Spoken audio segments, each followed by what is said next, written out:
Good evening, everyone. Am I audible to you all? Good evening. आप सबको मेरी आवाज सुनाई दे रही है?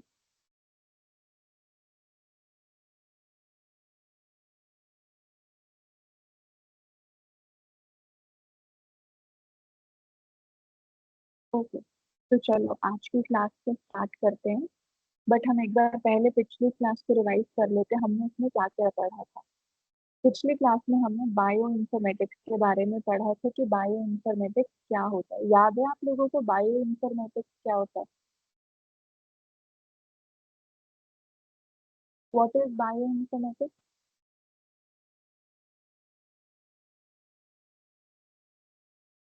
बायो इन्फॉर्मेटिक्स क्या होता है? कुछ थोड़ा बहुत याद हो आपको, कल की क्लास में हमने टॉपिक किया था।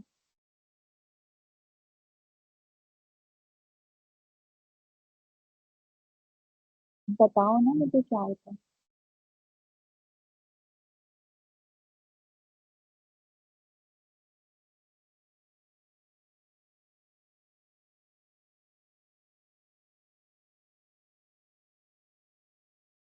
बायो इन्फॉर्मेटिक्स का मतलब होता है using computers, software and technology to store, analyse and understand biological data. Computers को यूज करना, सॉफ्टवेयर को यूज करना और टेक्नोलॉजी को यूज करना स्टोर करने के लिए, एनालाइज करने के लिए और समझने के लिए बायोलॉजिकल डेटा को। समझ में आया? याद आया कल हमने पढ़ा था ना कि कंप्यूटर्स को यूज करना, computer plus biology is bio informatics. तो और फिर हमने बात की थी बायोलॉजिकल डेटा क्या होता है। बायोलॉजिकल डेटा जैसे कि डीएनए के सीक्वेंसेस, प्रोटीन के sequences, DNA disease, genetic information, medical report, ये सब जो चीजें हैं ये सब हमारा बायोलॉजिकल डेटा होती है। उसके बाद हमने पढ़ा था कि बायो इन्फॉर्मेटिक्स जरूरी क्यों होता है। क्योंकि पहले के समय जो साइंटिस्ट होते थे वो रिसर्च करते थे मैन्युअली, वो प्रोसेस बहुत ही ना स्लो था। अब जो टेक्नोलॉजी आई है इस टेक्नोलॉजी ने इस प्रोसेस को फास्ट कर दिया है। तो इम्पोर्टेंस क्या हुई बायोटेक्नोलॉजी, बायो इन्फॉर्मेटिक्स के? अब हम लोग फास्टर डिजीज डायग्नोसिस कर सकते हैं, हम लोग ड्रग्स को डेवलप कर सकते हैं, डीएनए को सीक्वेंस कर सकते हैं और मल्टीपल डीएनए सीक्वेंसेस को एक टाइम पे कंपेयर कर सकते हैं। पर्सनलाइज्ड मेडिसिन क्रिएट कर सकते हैं according to a person gene, उसके जीन को डिटेल में स्टडी करके फिर स्पेशलाइज्ड मेडिसिन क्रिएट करना, उसको पर्सनलाइज्ड मेडिसिन कहते हैं। उसके बाद रिसर्च जो हम लोग करते हैं उसमें काफी इम्प्रूवमेंट देखी गई है। एग्जाम्पल हमने कोविड 19 पढ़ा था कि कितनी जल्दी ड्रग्स को डेवलप कर दिया गया था। अब कंप्यूटर का रोल क्या है? कंप्यूटर जो है बायोलॉजी में उसका क्या रोल है? पहला वो डेटा को स्टोर कर लेता है, बहुत सारे डीएनए सीक्वेंसेस होते हैं उनको स्टोर करना होता है, तो जो कंप्यूटर डेटाबेस हैं उनमें उन्हें स्टोर कर लेते हैं। फॉर एग्जाम्पल देखा था हमने जैसे गूगल ड्राइव में आपके वो स्टोर होती है, फाइल स्टोर होती है, तो सिमिलर तरीके से जो डेटाबेस होते हैं उसमें बायोलॉजिकल डेटा को हम स्टोर करते हैं। दूसरा क्या इम्पोर्टेंस है दूसरा? DNA analysis. कंप्यूटर जो है वो पैटर्न को जल्दी आइडेंटिफाई कर लेता है, हम जीन म्यूटेशन जैसी चीजों को जल्दी डिटेक्ट कर पाते हैं। फिर हमने देखा था सीक्वेंस कंपैरिजन, जो डीएनए है वो कंपेयर करना डीएनए को। फॉर एग्जाम्पल अगर हमको किसी ह्यूमन का डीएनए कंपेयर करना है एक वायरस के डीएनए के साथ, तो ये कंप्यूटर के थ्रू बहुत इजी। दूसरा हमने देखा था प्रोटीन स्ट्रक्चर प्रिडिक्शन। कुछ ऐसा डेटा होता है जो हमें टेक्स्ट में हमें समझ में नहीं आता है, तो उस डेटा को समझने के लिए हम विजुअलाइजेशन टूल्स को यूज करते हैं। उससे क्या होता है वो टेक्स्ट से जो हमें ना इमेज प्रोवाइड करते हैं, प्रोटीन का स्ट्रक्चर हमें टेक्स्ट के थ्रू समझ नहीं आता, बट अगर हम उसके इमेजेस को देखेंगे तो बेटर क्लैरिटी आएगी। तो इसलिए विजुअलाइजेशन टूल्स के थ्रू हम वो चीज समझ सकते हैं। रिसर्च सिमुलेशन, कंप्यूटर से साइंटिस्ट टेस्ट कर सकते हैं, एक्सपेरिमेंट्स परफॉर्म कर सकते हैं। फिर हमने देखा था डेटा एनालिसिस का बेसिक्स क्या होता है। पहला स्टेप है डेटा को कलेक्ट करना, फॉर एग्जांपल आपके DNA sample, blood sample collect करना या रिसर्च इंफॉर्मेशन कलेक्ट करना। फिर उस डेटा को स्टोर करना कंप्यूटर डेटाबेस के अंदर। उसके बाद डेटा को प्रोसेस करना, सॉफ्टवेयर जो है वो क्लीन करता है डेटा को। आफ्टर दैट एनालिसिस होता है जो पैटर्न्स को आइडेंटिफाई करने में हेल्प करता है। उसके बाद जो फिफ्थ स्टेप है उसमें हमें फाइनल रिजल्ट मिल जाता है। जो साइंटिस्ट होते हैं वो कंक्लूजन निकाल लेते हैं कि जो इन्हें एक्सपेरिमेंट किया उसका रिजल्ट है। फॉर एग्जाम्पल डॉक्टर जो है वो चेक करता है डीएनए की म्यूटेशन या फिर डिजीज का रिस्क। उसके बाद हमने एप्लीकेशन ऑफ बायो इन्फॉर्मेटिक्स पढ़ी थी।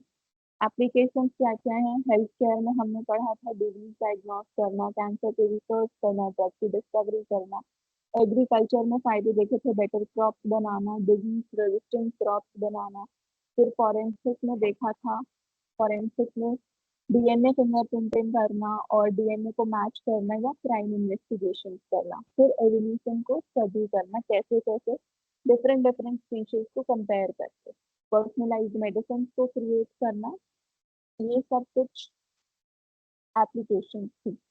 रियल लाइफ एग्जाम्पल्स की अगर मैं बात करूँ तो कोविड रिसर्च हो गया, डीएनए टेस्टिंग हो गई, क्राइम इन्वेस्टिगेशन हो गई, कैंसर डिटेक्शन हो गया, एक्सेट्रा एक्सेट्रा। तो ये सारे टॉपिक हमने कल पढ़े थे।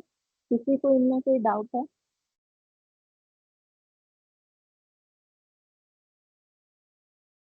किसी को कोई डाउट है या सब क्लियर हो गया?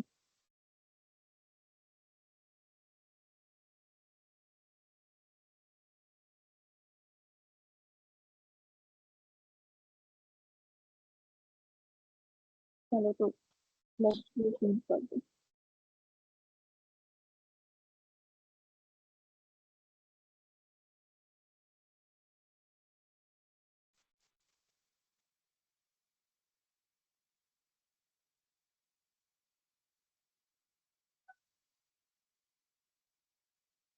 तो हमने लास्ट क्लास में देखा बायो इन्फॉर्मेटिक्स, और आज हम बात करेंगे उसके इम्पोर्टेंट पार्ट की, जो है डीएनए और जेनेटिक डेटा। तो आज हम समझने वाले हैं कि डीएनए क्या होता है, डीएनए का स्ट्रक्चर क्या होता है, जेनेटिक इंफॉर्मेशन क्या होती है, डीएनए की सीक्वेंसिंग क्या होती है, और इतना ह्यूज डीएनए डेटा स्टोर कैसे होता है। तो by the end of this class आप डीएनए को और भी अच्छे तरीके से समझ पाए। हमने एक क्वेश्चन डिस्कस किया था अपनी क्लासेस में, लास्ट क्लासेस में, कि जो चिल्ड्रन होते हैं वो अपने पेरेंट्स से सिमिलर क्यों होते हैं। तो इसका आंसर है बिकॉज ऑफ जीन या बिकॉज ऑफ डीएनए। तो इसी वजह से डीएनए इतना इम्पोर्टेंट है और हमें इसके बारे में नॉलेज होना जरूरी है। तो फर्स्ट टॉपिक से स्टार्ट करते हैं, व्हाट इज डीएनए। डीएनए की फुल फॉर्म आप लोगों को स्क्रीन पे भी दिख रही है, डीऑक्सी राइबो न्यूक्लिक एसिड होती है। ये हमारी बॉडी का जेनेटिक मटेरियल होता है। डीएनए हमारी बॉडी का जेनेटिक मटेरियल होता है। डीएनए को आप एक इंस्ट्रक्शन बुक की तरह समझो, जैसे रेसिपी बुक जो होती है वो शेफ को बताती है ना कि क्या कैसे कैसे बनाने, स्टेप बाय स्टेप एक एक इंग्रेडिएंट की नॉलेज देना और उसकी क्वांटिटी और उसको प्रॉपर इंस्ट्रक्शंस देती है। तो सिमिलर तरीके से डीएनए भी हमारी बॉडी को बताता है कि आई का कलर, हेयर का type, height, skin features, body functions, etcetera etcetera. ये सब चीजें हमारी बॉडी को कौन बताता है? ये सब हमारी बॉडी को डीएनए बताता है। अब डीएनए कहाँ मिलता है? Inside nucleus of cell. If you can remember, cell के अंदर एक न्यूक्लियस होता है और न्यूक्लियस के अंदर डीएनए होता है। मैंने जब आपको सेल के बारे में बताया था उसमें मैंने आपको पढ़ाया था न्यूक्लियस होता है और वो बॉस ऑफ द सेल होता है, उसके अंदर डीएनए स्टोर होता है। We have read all these things. उसके बाद हमारी बॉडी किस चीज की बनी हुई होती है? हमारी बॉडी किस चीज से बनी हुई होती है?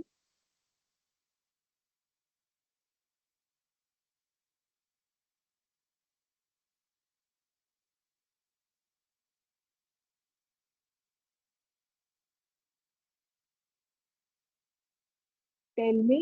बेसिक यूनिट ऑफ लाइफ क्या होता है, जिस जो हर लिविंग ऑर्गेनिज्म किस चीज से बना हुआ है? Exactly, cell. Correct answer. Okay. अब हम देखते हैं डीएनए का स्ट्रक्चर। डीएनए का स्ट्रक्चर याद है आप लोगों को? किस साइंटिस्ट ने, कौन कौन साइंटिस्ट थे जिन्होंने डीएनए का स्ट्रक्चर एक्सप्लेन किया था?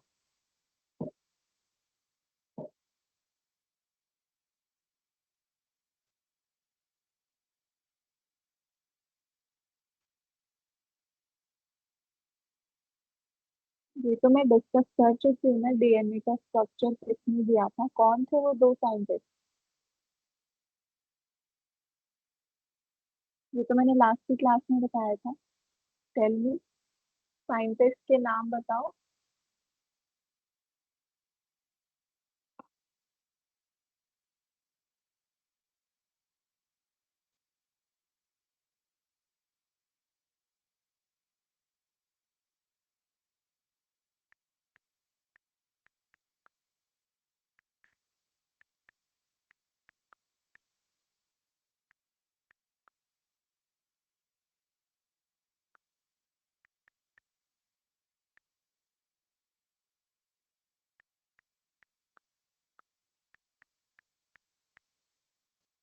Very good answer. दूसरे साइंटिस्ट का नाम नहीं याद आ रहा? जेम्स वॉटसन बिल्कुल करेक्ट आंसर है। एक और साइंटिस्ट था। फ्रांसिस क्रिक।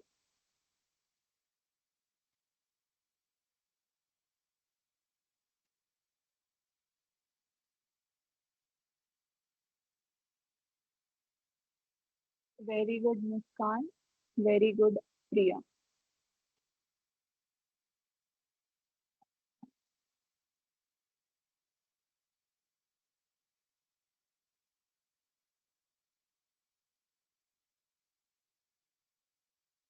मैं आपको चैट बॉक्स में दोनों साइंटिस्ट के नाम लिख के भेज रही हूँ, आप प्लीज उसे उसका स्पेलिंग चेक कर लेना, ठीक है? ये स्पेलिंग होती है साइंटिस्ट के नेम की।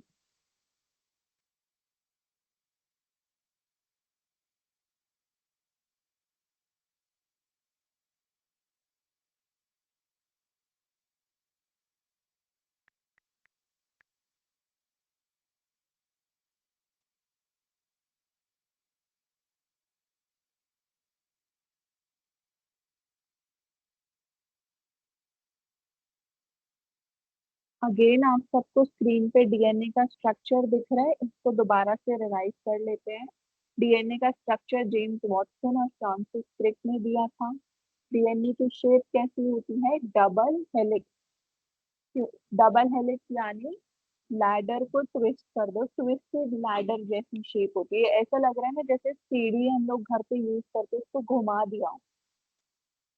तो ये साइड के जो रेल दिख रहे हैं इनको शुगर फॉस्फेट बैकबोन बोला जाता है, क्योंकि ये शुगर प्लस फॉस्फेट की बनी हुई होती है। और जो ये स्टेप्स आपको दिख रहे हैं ये होते हैं नाइट्रोजन बेसिस।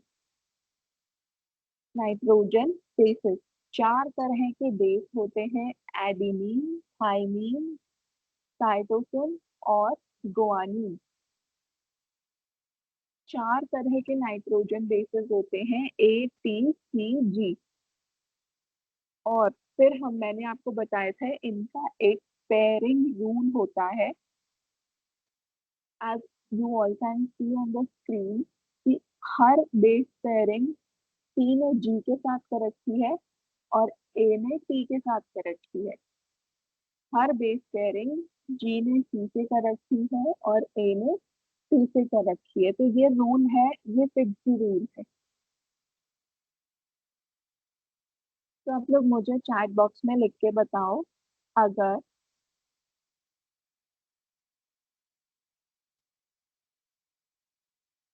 एक बेस पेयर ए आ जाता है तो इसके साथ कौन पेयर करेगा?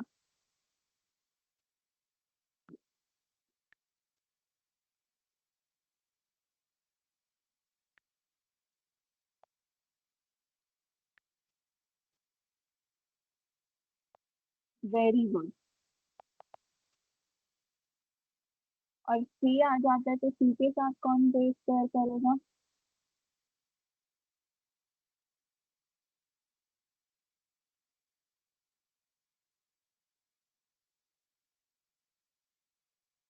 Very good. अच्छा, मैं आपको लिख के दे रही हूँ एक बेस पेयर। Very good. अच्छा, अब मैं आपको एक सीक्वेंस लिख के दे रही हूँ, फिर आप उसको कोड करेंगे, ठीक है?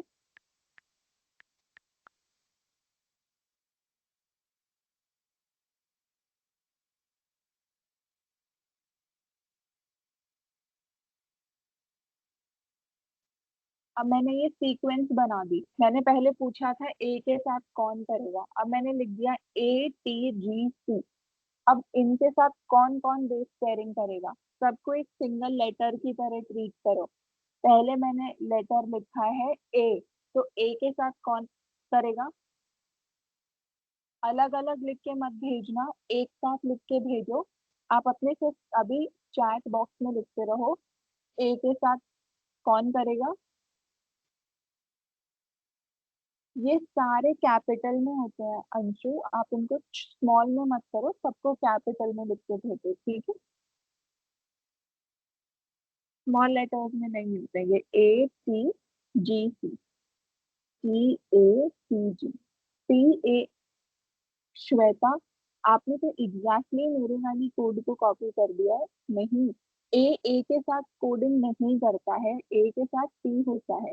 तो इसकी करेक्ट सीक्वेंस क्या है? Very good Supriya and Anshu, इसकी करेक्ट सीक्वेंस है TACG।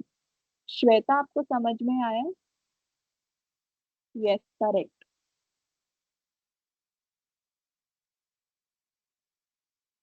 ठीक है।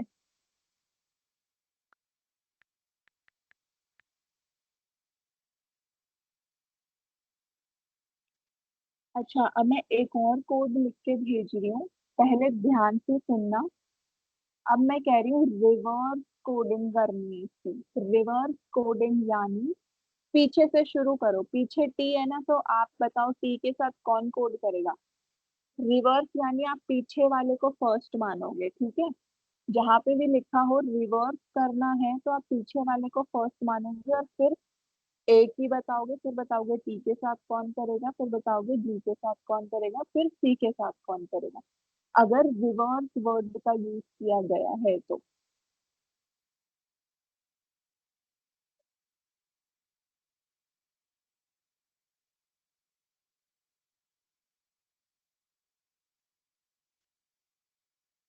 नहीं, ध्यान से सुनो, मैंने कहा है रिवर्स इसको कोड करोगे आप। ATGC सबकी कोडिंग नहीं होती है, और मैंने तो 5 लेटर्स यूज किए, आप कैसे मेरे को 4 लेटर की कोडिंग भेज रहे हो?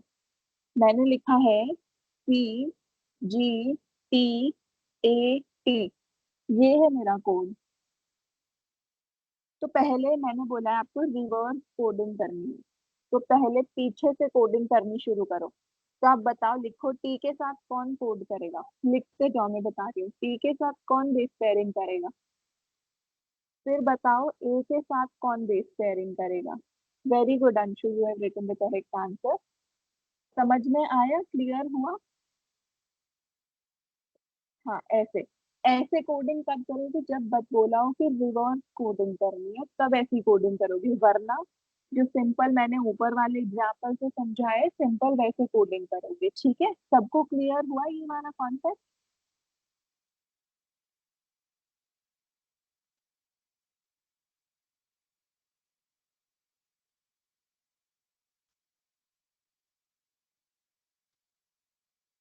Yes, very good.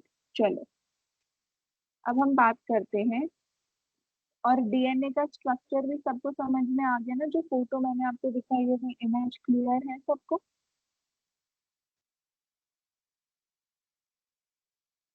चलो, ठीक है। अब आगे बात करते हैं।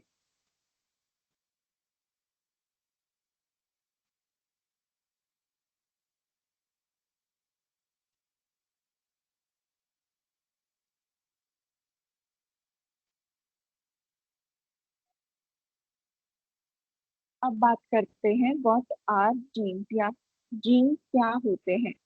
जीन्स जो होते हैं वो डीएनए के स्मॉल सेगमेंट्स होते हैं, जैसा कि हमने पिछली क्लास में भी समझा था। अगर डीएनए फुल बुक है तो जीन उसका एक चैप्टर है। जो जीन है वो डिसाइड करता है ट्रेट को, जैसे हेयर कलर, ब्लड ग्रुप क्या होगा, आई का कलर क्या होगा।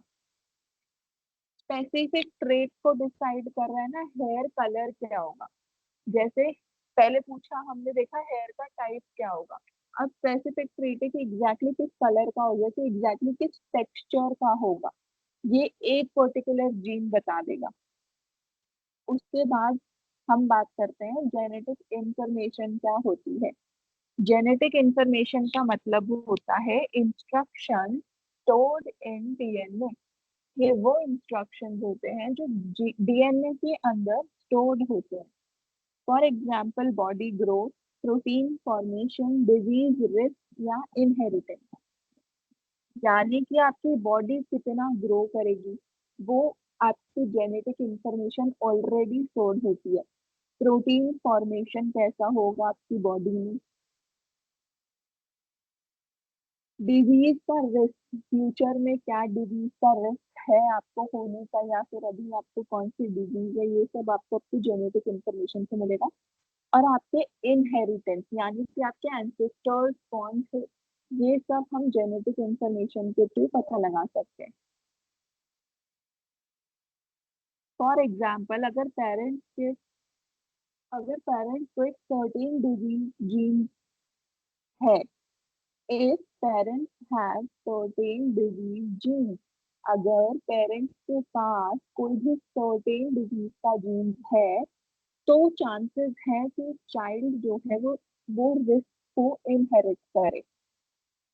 फॉर एग्जाम्पल हम देखते हैं कलर ब्लाइंडनेस। इस डिसऑर्डर का, इस डिजीज का नाम आप सबने सुना है, कलर ब्लाइंडनेस। कलर ब्लाइंडनेस सुना है आप लोगों ने?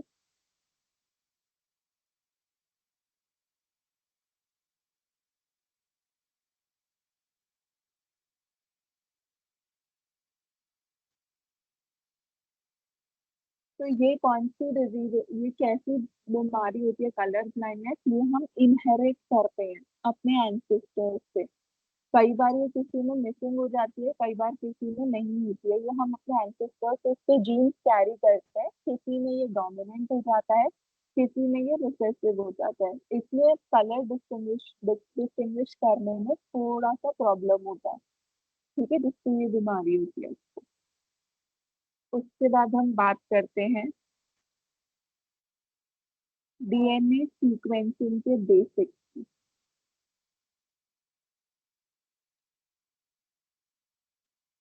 ये काफी इम्पोर्टेंट टॉपिक है, इसको ध्यान से सुनना। Finding order of DNA basis, जैसे कि अभी हमने दो एग्जांपल्स किए ना, वो डीएनए सीक्वेंसिंग ही थी, वो हमने डीएनए के कोड को सीक्वेंस किया था। यानी कि ATG की जो सीक्वेंस होती है उसको आइडेंटिफाई करना। फॉर एग्जाम्पल अगर इतनी बड़ी, हमने जो ये ऊपर पढ़े हैं ना सारे कोड, ATCGCAGCTA, ये इतनी बड़ी सीक्वेंस है, इसको डीएनए सीक्वेंस बोलते हैं। साइंटिस्ट जो होते हैं वो इस सीक्वेंस को पढ़ते हैं। अब इसकी जरूरत क्यों होती है? ताकि कोई डिजीज है हम उसे डिटेक्ट कर सकें, या फिर रिसर्च करने में, या फिर किसी तरह की मेडिसिन को डेवलप करने में, या फिर कोई म्यूटेशन है, उस म्यूटेशन को डिटेक्ट करने में हेल्प करती है, जेनेटिक डिफरेंसेस को स्टडी करने में हेल्प करती है, क्राइम इन्वेस्टिगेशन में हेल्प करती है।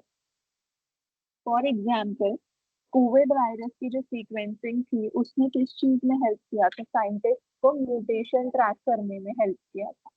डीएनए कोविड वायरस की जो सीक्वेंसिंग थी उसने साइंटिस्ट को म्यूटेशन ट्रैक करने में हेल्प किया था। अब हम बात करते हैं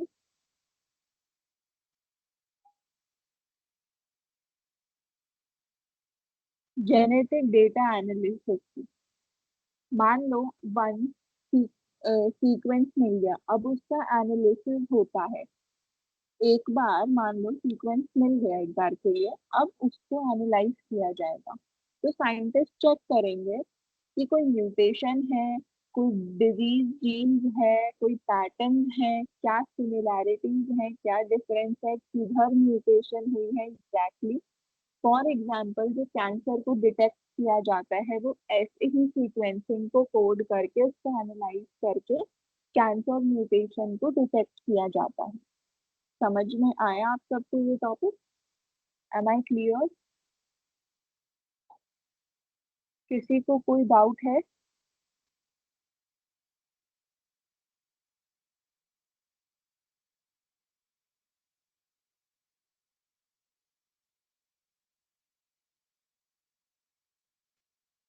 tell me, do you have any doubt?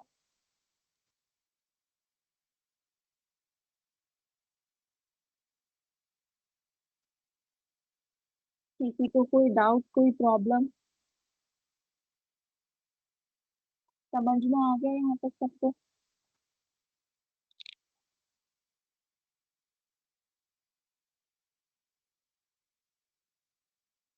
मैं ओके, फिर से ये बताऊं? Data analysis. ओके, बताती। सीक्वेंसिंग समझ में, डीएनए सीक्वेंसिंग क्या होती है? ये जो डीएन जो मैंने लिख के भेजा है कोड, इसको डीएनए की सीक्वेंस बोला जाता है। ये जो मैंने इतना लंबा सा कोड लिख के भेजा है, जो ऊपर आप जिसकी कोडिंग कर रहे थे ना, वो सब डीएनए की सीक्वेंसेस है। जो साइंटिस्ट लोग होते हैं ना, वो इन्हीं इसी सीक्वेंस को पढ़ते हैं और पता लगाते हैं कि क्या प्रॉब्लम है। जैसे कोई बीमारी को डिटेक्ट करना है, पता लगाना है, तो इस सीक्वेंस को पढ़ के पता लगाया जा सकता है। रिसर्च करनी है तो रिसर्च में साइंटिस्ट क्या करते हैं, वो इस सीक्वेंस को पढ़ते हैं, समझते हैं, एनालाइज करते हैं। मेडिसिन बनानी है तो इसी सीक्वेंस से मैच किया जाएगा कि क्या इस डीएनए सीक्वेंस से ये मेडिसिन में ये ड्रग चलेगी। या फिर क्राइम इन्वेस्टिगेशन करनी है, पता लगाना है कौन क्रिमिनल है, तो डीएनए सैंपल मिलता है ना, तो इसी सीक्वेंस को पढ़ा जाता है पता लगाने के लिए। समझ में आया अंशु? बस इतनी बात बताइए मैंने, और कुछ नहीं बताया। अंशु समझ में आया?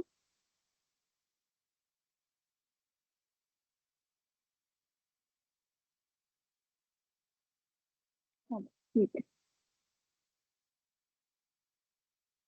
तो एक और एग्जांपल, जैसे कैंसर डिटेक्ट करना होता है तो इसी सीक्वेंस को पढ़ा जाता है और ये पता चलता है कि किधर डीएनए की कोडिंग में किधर म्यूटेशन हो रही है, तो वो इसी की मदद से पता चलता है। ठीक है, और फिर उसके अकॉर्डिंग फर्दर ट्रीटमेंट किया जाता है। अब हम बात करते हैं डेटा को स्टोर कैसे किया जाता है। जैसे कि हमें पता है कि जो ह्यूमन डीएनए होता है वो कितना बड़ा होता है, अप्रोक्सीमेटली 3 बिलियन कुछ इसका साइज होता है, 3 बिलियन लेटर्स कुछ का। तो वो कितना बड़ा होता है, कितना ह्यूज होता है, you can imagine with the number. तो टेल मी, क्या इस सब डेटा को आप नोटबुक में हैंड रिटन स्टोर कर सकते हो? क्या 3 billion, can you just imagine 3 billion का आप हैंड से लिख लिख के डेटा को स्टोर किया जा सकता है?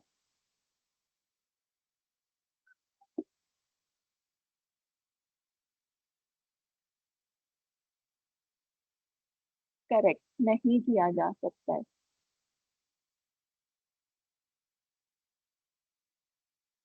तो अब यहाँ पे कंप्यूटर्स का रोल आता है। जो कंप्यूटर्स होते हैं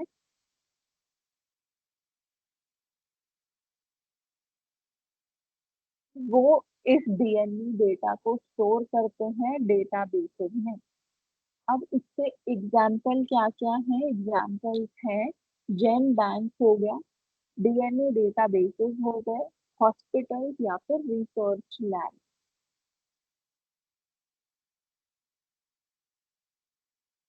ये जो टूल्स या जो ये आपको मेथड दिख रहे हैं, इधर डेटा स्टोर, इनकी मदद से कंप्यूटर में डेटा स्टोर किया जाता है।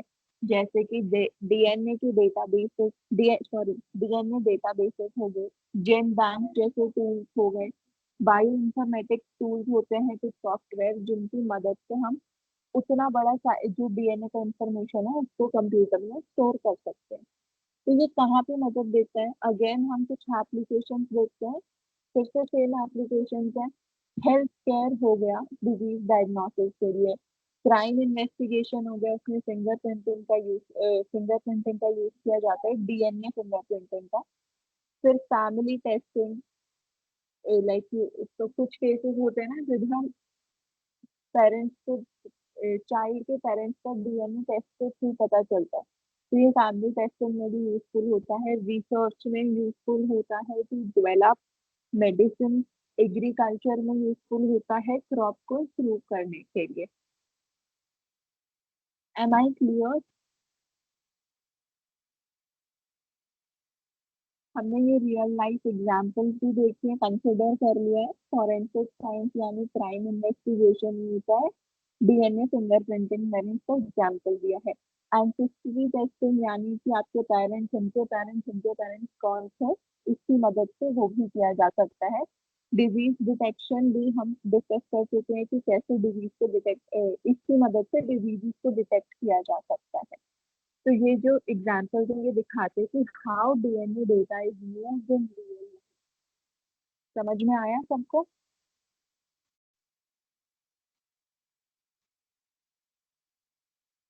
M I clear to you?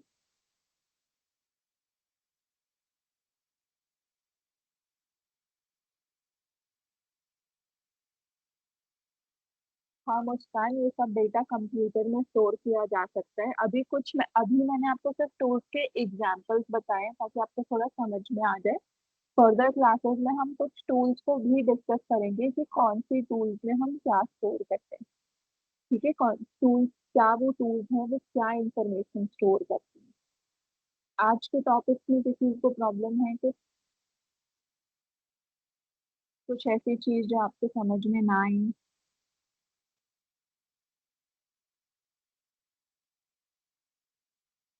कोई टॉपिक जो ना क्लियर हुआ हो?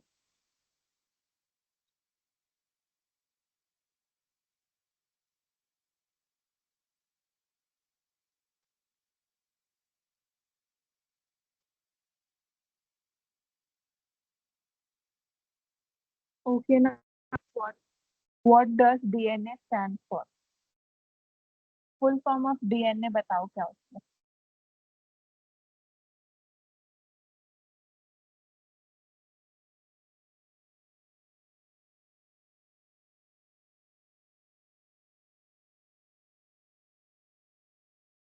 डीएनए की फुल फॉर्म क्या होती है, टेल मी।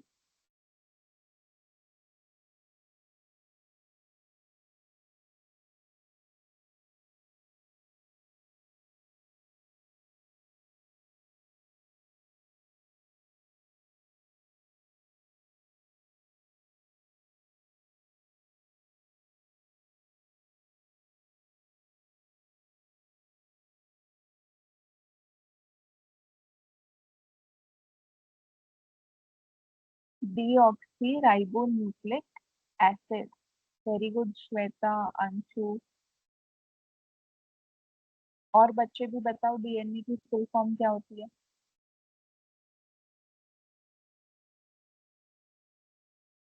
कोई बात नहीं, spelling spelling doesn't matter if you remember the name, that is good. धीरे धीरे स्पेलिंग भी लर्न हो जाए। कोई बात नहीं श्वेता, सीख जाओगे धीरे धीरे, at least you replying in the chat box.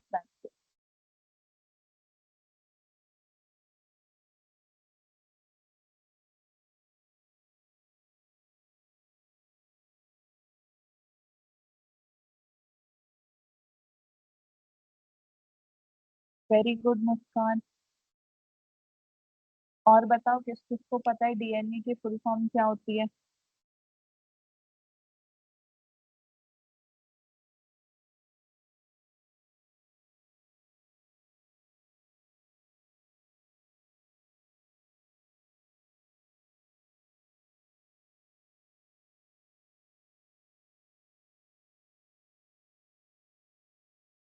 Deoxy ribo nucleic acid.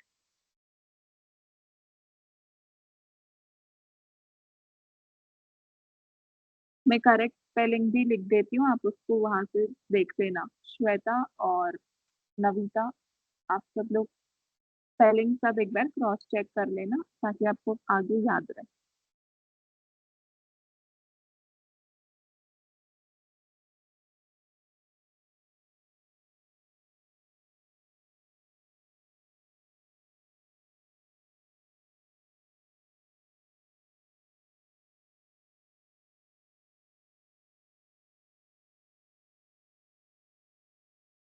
This is the correct spelling. इधर से आप लोग स्पेलिंग को क्रॉस चेक कर लेना। ओके ना, टेल मी डीएनए का स्ट्रक्चर क्या होता है, क्या नाम है डीएनए के स्ट्रक्चर को, किस नाम से बुलाते हैं?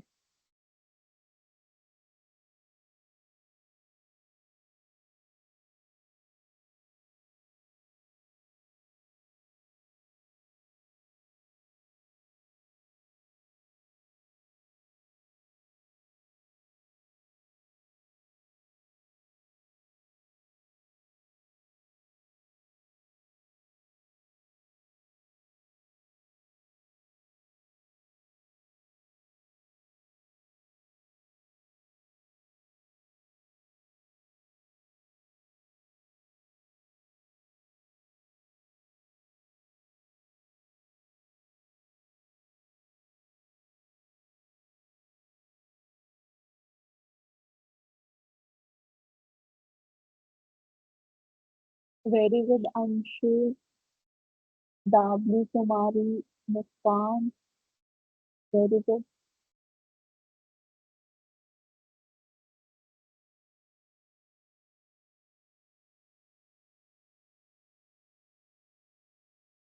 डीएनए की स्ट्रक्चर क्या होती है?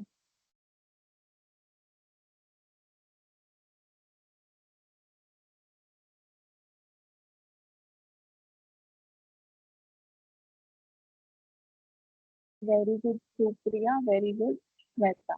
मैं दोबारा से स्पेलिंग लिख रही हूँ, आप उधर से क्रॉस चेक कर लें।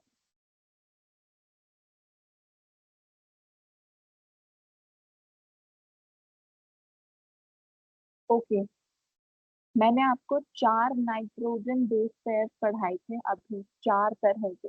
वो कौन से होते हैं, टेल मी।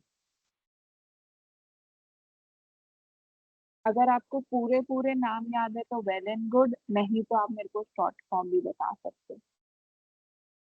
अगर आपको कंप्लीट नेम नहीं याद है तो आप मुझे शॉर्ट फॉर्म बता।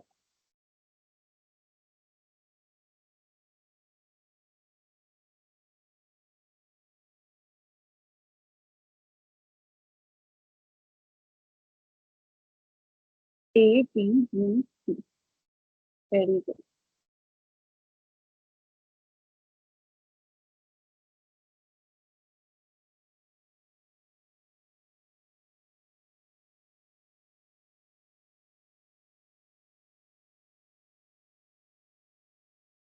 Very good Muskan and Anshu Priya, very good. Anshu, आपको और नाम नहीं याद आ रहा?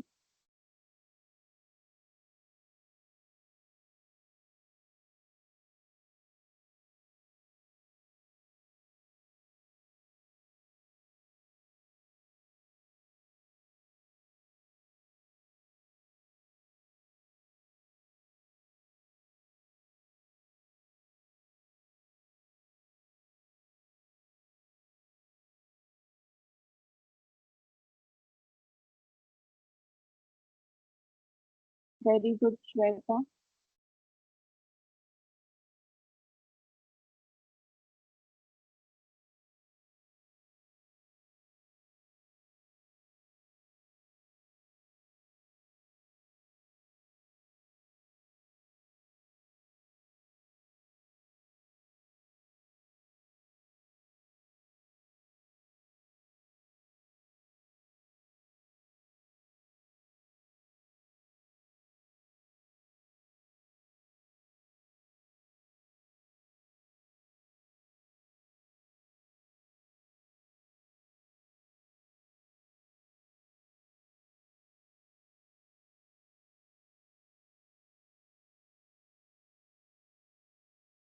Very good Komal Supriya. Okay, मैं अब मैं भी चारों नाम लिख के भेज दूँ, आप अपना स्पेलिंग भी रीचेक कर लेना घर पे, ठीक है? बाकी आप सबने करेक्ट बोला, at least you know spelling mistake बाद में कवर अप हो जाए।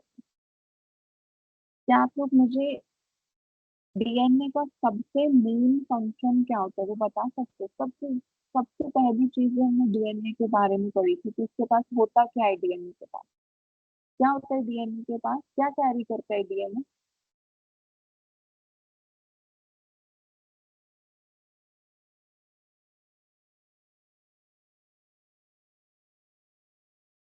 डीएनए क्या कैरी करता है, किसी को नाम याद है?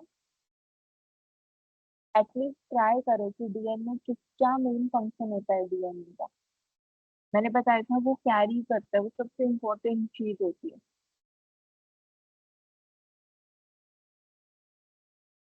कहता है जीन डीएनए का सेगमेंट होता है, वो कुछ जीन कैरी नहीं करता है, वो तो पार्ट है डीएनए का।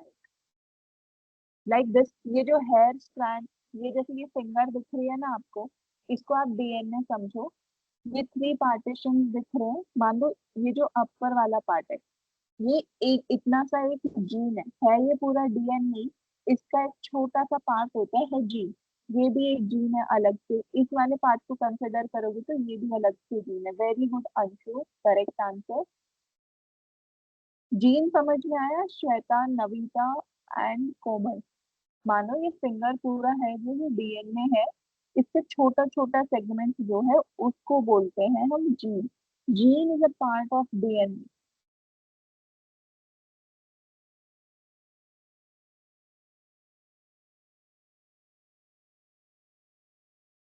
ठीक है, बताओ वो क्या चीज होती है? अभी ये करेक्ट आंसर आया है हमारे चैट बॉक्स में।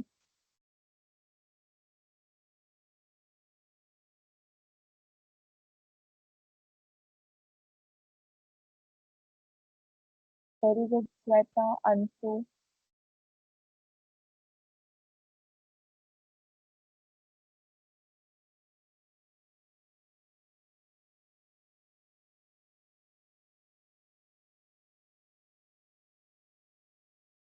Very good Dabli, Navita.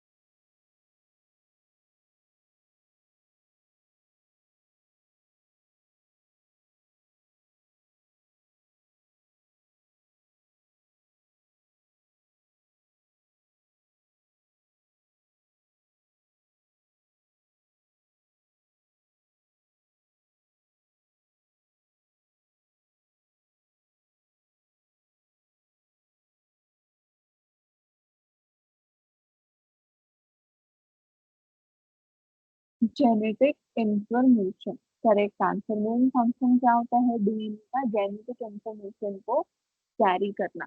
अच्छा, अब मैं कुछ सेंटेंसेस बोलूंगी, tell me whether they are true और false. First sentence is, DNA is found in nearly all living organism. क्या डीएनए हर लिविंग ऑर्गेनिज्म में मिलता है? क्या डीएनए हर लिविंग ऑर्गेनिज्म में मिलता है? ट्रू और फॉल्स?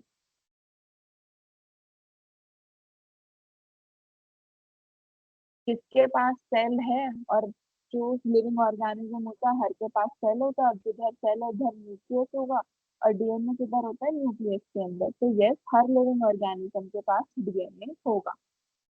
ठीक है, अगला है, जो साइटोसिन होता है क्या वो गुआनिन के साथ बेस पेयर करता है डीएनए के अंदर? जो साइटोसिन होता है क्या वो गुआनिन के साथ बेस पेयर करता है?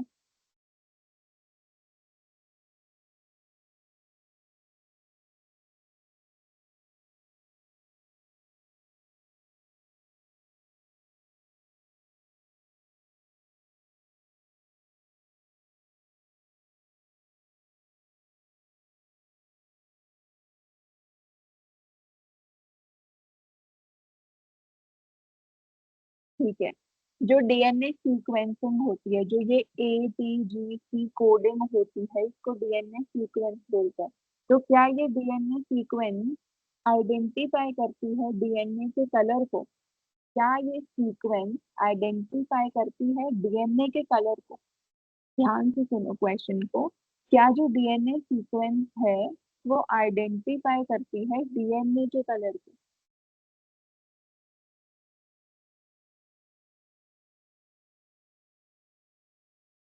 यस, नहीं करती। अच्छा, किसी को पता है डीएनए का कलर कैसा होता है?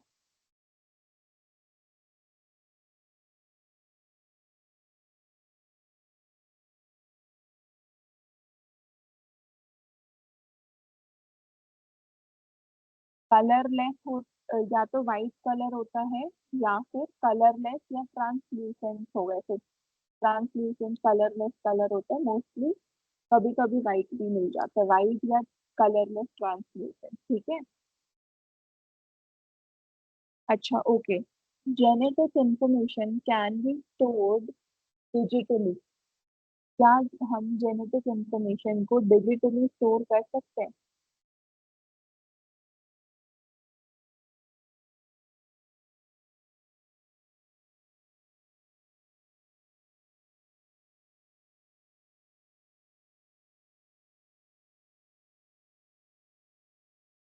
क्या जेनेटिक इंफॉर्मेशन को हम डिजिटली स्टोर कर सकते हैं? ध्यान से क्वेश्चन सुनो, क्योंकि अभी तक हम पिछली दो क्लासेस को यही डिस्कस कर रहे हैं। जेनेटिक इंफॉर्मेशन एक बायोलॉजिकल डेटा होता है, क्या उसको हम कंप्यूटर में स्टोर कर सकते हैं? यस, ऑफ कोर्स कर सकते हैं। इसीलिए तो हमने कंप्यूटर्स को टेक बायोलॉजी के साथ लेकर आए, ताकि हमारा काम आसान हो सके। ठीक है।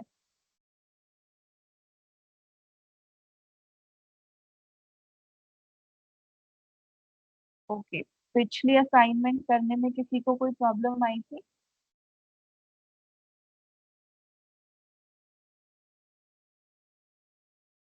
तो आज की क्लास में हमने डिस्कस किया है कि जो बायो इन्फॉर्मेटिक्स होता है वो ब्रिज है between biology and technology.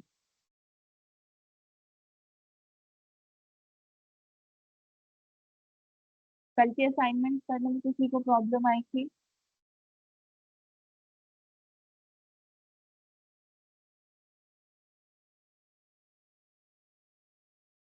Okay.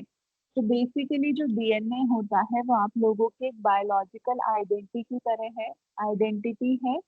ये बताता है आपकी स्टोरी, आप एग्जैक्टली हो कि आपके फ्यूचर में आपको क्या हेल्थ रिस्क हो सकती है, पास्ट में आपके इनहेरिटेंस, आपके एंसेस्टर्स के बारे में बताता है।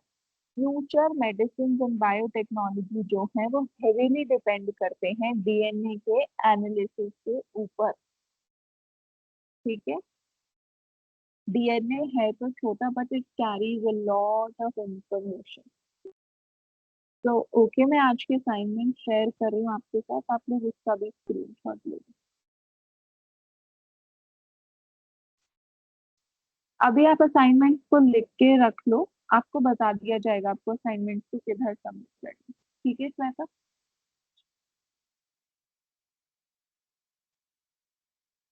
This is your assignment for today, importance of DNA data.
सबने स्क्रीनशॉट ले लिया?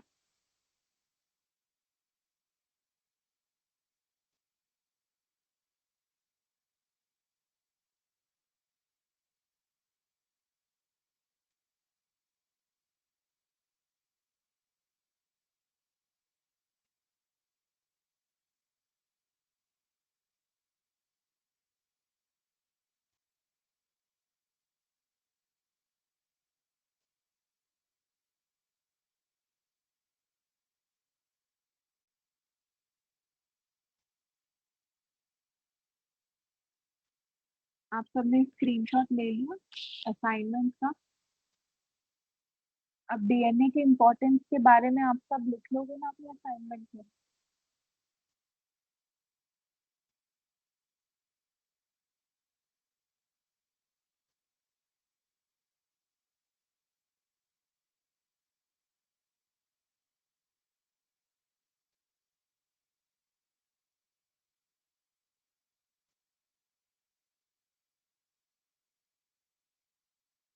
ओके, तो आज की क्लास में सबको मजा आया था क्या?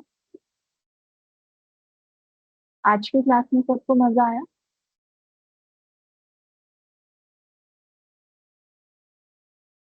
ओके। कोई प्रॉब्लम, कोई डाउट कुछ क्लियर ना हुआ हो किसी से?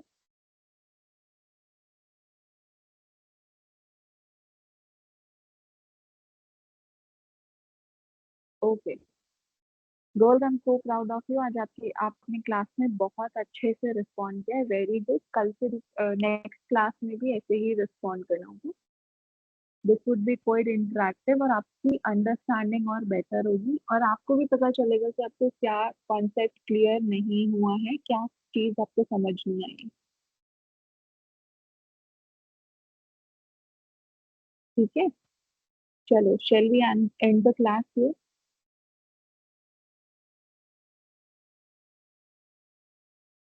सी you tomorrow everybody. Okay, bye. Have a nice evening now. Bye.